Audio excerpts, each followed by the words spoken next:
The rebels are claiming a droid. Stall them at once.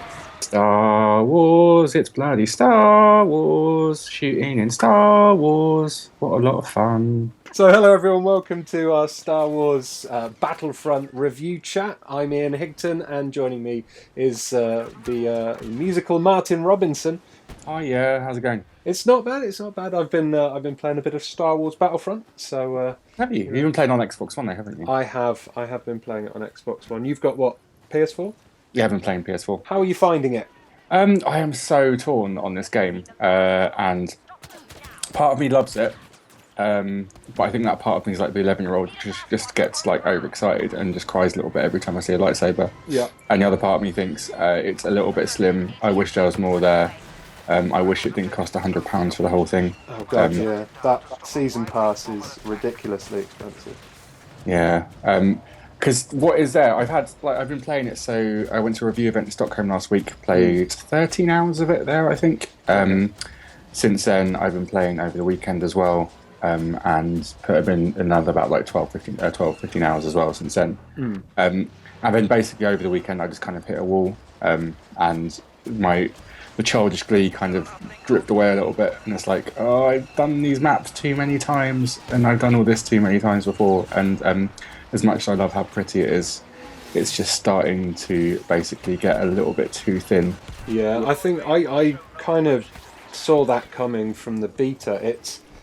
It's a solid shooter, but it seems a bit like baby's first shooter in a way. It's so casual, so... I don't have a problem with the casual side of it. In fact, I'm a fan of the casual side of it. I think there's room for a casual shooter, and there's room for a game which doesn't demand loads and loads of your time. In fact, one of my favourite games this year, I might not have told you about it before, it's Splatoon, which I bore everyone in the office about all the time. That's a really casual shooter, although it's not really a shooter in some ways, but anyway, that's up for debate, it's a different argument. But anyway, that's kind of a really, that kind of multiplayer experience, which is a little bit more casual.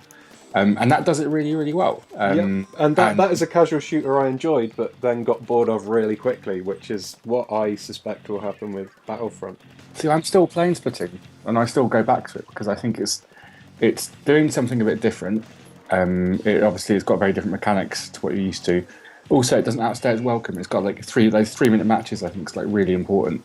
Yeah. Whereas Battlefront takes a lot of the baggage of shooters and then kind of dumbs it down a bit. So you've still got these quite long games, and you've still got what is effectively team deathmatch and conquests, and like a glorified objective mode, which is Walker Assault.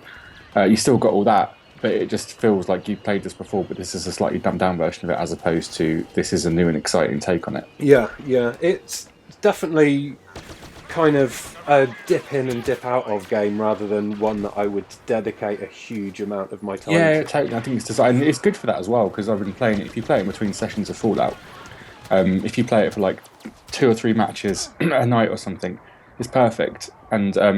And that's when the good stuff shines. And I can't overstate enough how good this game looks. It's just phenomenal what DICE have done, and they should be applauded for making a game which just looks so exquisite and works with those assets so well. We were chatting about this earlier. The Endor level is just incredible, especially first-person viewpoint on the speeder bikes. It feels like you are in a battle in Return of the Jedi.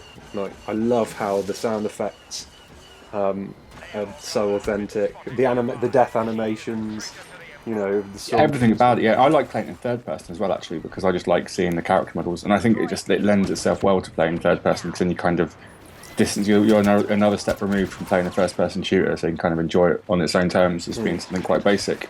And then as well, like playing third person as a stormtrooper in Endor, it just looks outrageous. So carry on. I was just going to say, so what's your favourite mode? Because there's pretty much there's about 10 different game modes. See, I'm different to everyone else. Everyone says Walker Assault's the best mode and Supremacy is the best mode. I think they're really good, but when I'm playing them, I can't help but feel that it's a watered down Battlefield.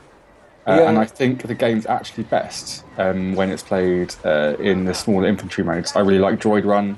I really like Cargo. And just like the smaller stuff, because that's when it's just more of a focus on shooting pew-pews. I find Supremacy and Walker Assault they get kind of frustrating as well. There's a lot of die spawn. And Yeah, it's got the rhythm. So that's when it's got the rhythm of Battlefield, which is quite long and protracted. And I don't think it lends itself that well to a shooter like this. And yeah, it's got the spectacle as well, but the rhythm of Battlefield is quite hardcore because you spend a lot of your time running somewhere, then getting shot straight away afterwards. Yeah.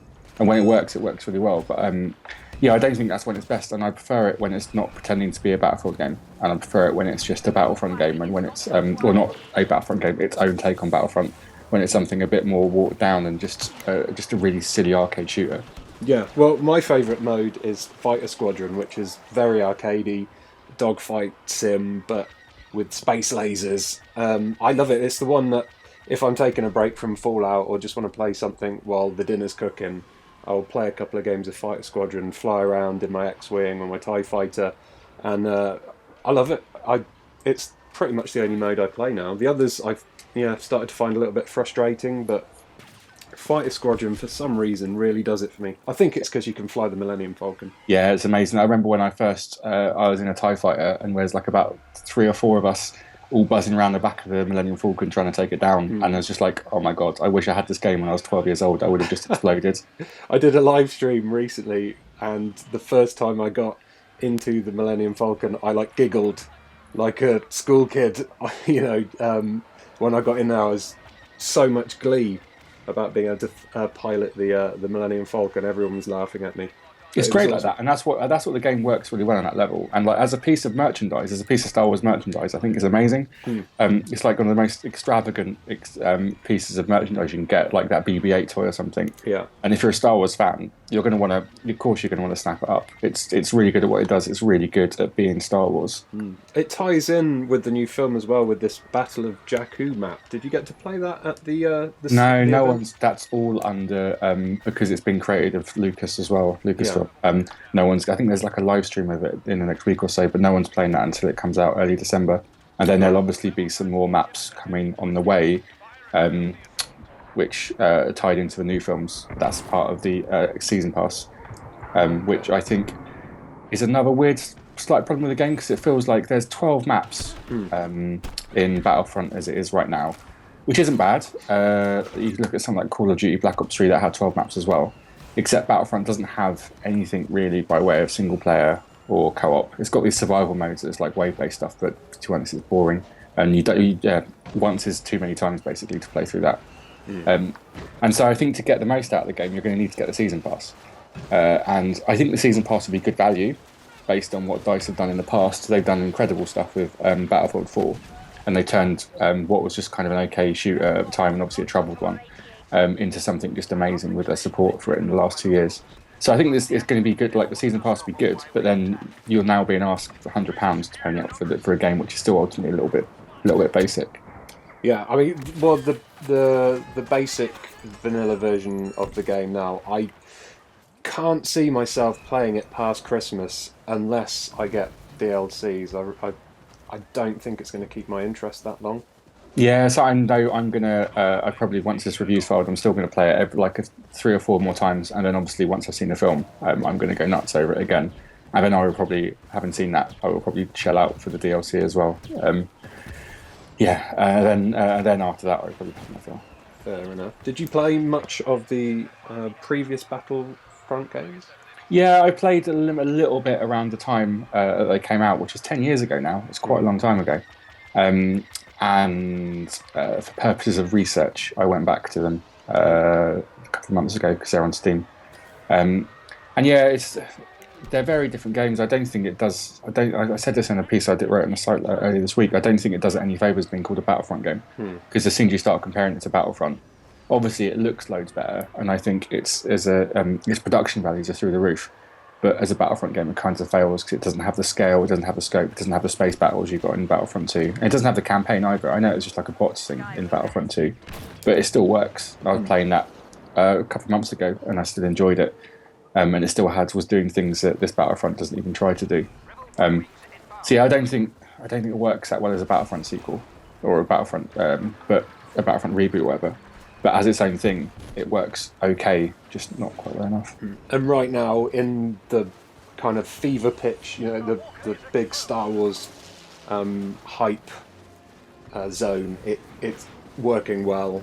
It's something that everyone's going to want to play, I guess. Oh yeah, totally. It's really easy to be blinded by the Star Wars stuff, and I've been, to a certain extent, I have as well, because I've been watching all 6 films again in the run up to Force Awakens coming out, and Don't you mean the 3 films? Sorry, the 3 films. Yeah, actually, 2 Jedi's not that good. Anyway, that's different. And actually, Revenge of the Sith's not that bad. Maybe now I've just revealed that I've got awful taste. I know. now my opinion is worth nothing. I think Revenge of the Sith was alright. But yeah, but that's what this is a weird game, because like as a shooter, as a multiplayer shooter, it's all right. It's not great. It's just all right. As an advert for the film, it's awesome. Yeah, but as a piece of merchandise, if you want a piece of merchandise, like if you're gonna, and right now everyone's like buying into all the hype, like whipping up loads of Star Wars toys and stuff like that. On that front, it works brilliantly. But just as a game, a bit less so. All right, well, thanks for sharing your thoughts on Star Wars Battlefront with us, Martin. Your review is up on the site now. What have you given it? Is it a recommended? Is it essential? Is it less? It's just about. I have had an awful lot of fun with this game, and I want to put that out there. I have had loads of fun with it. It's absolutely gorgeous. I think it's one of the best things you can get on your new console to show off how what these things are capable of. But it just falls short of getting a recommended. There's just not quite enough there. And the fact is, to get the most out of it, I think you're going to need to get the season pass, and that's quite an expensive proposition. So yeah, it's one of those. If you want Star Wars, some more Star Wars in your life, do it. There's absolutely no reason not to. It's brilliant for that, but I can't quite give it an unreserved recommendation. So the Force is not strong with this one. The Force is. I wouldn't say the Force isn't strong. I'd say the Force is like medium strong with it. I'm trying to think of like it's not Yoda level. No. It's not quite Luke. Maybe not even Mace Windu. Like one of the guys in the Jedi youngling, maybe. Yeah, maybe like a youngling, or maybe one of the guys in the Jedi Council who didn't get a name, like that guy with the weird like penisy head. Oh, General Penis Head. Yeah, him. Awesome. I love that guy. Right, thank you very much everyone for watching. If you enjoyed this video, feel free to give it a like and subscribe for more from Eurogamer in the futures. Goodbye. Bye.